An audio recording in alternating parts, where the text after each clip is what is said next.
Doi ya? Do sir. En berdoi ya? Senyang sir masai. Tuh.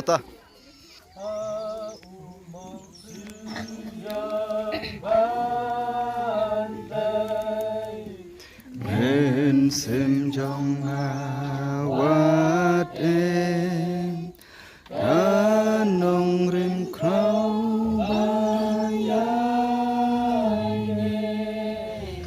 an em chong lati awajing yam yang sheti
Ni pat haduk pada kejanit ke pembentang yang yokkan syakri dia ke kupeng ke jongme apa jong ke dekat puang akan jing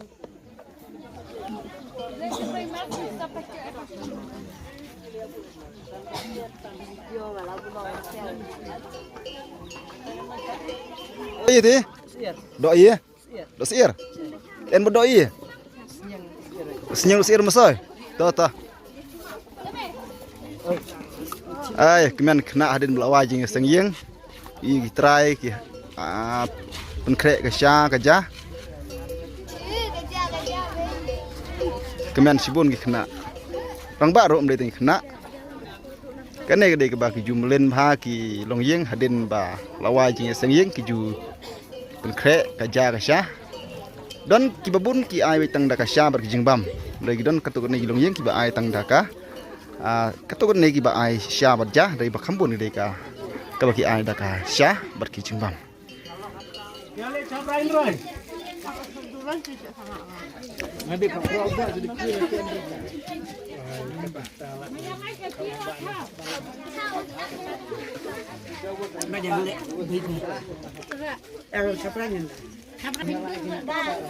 kira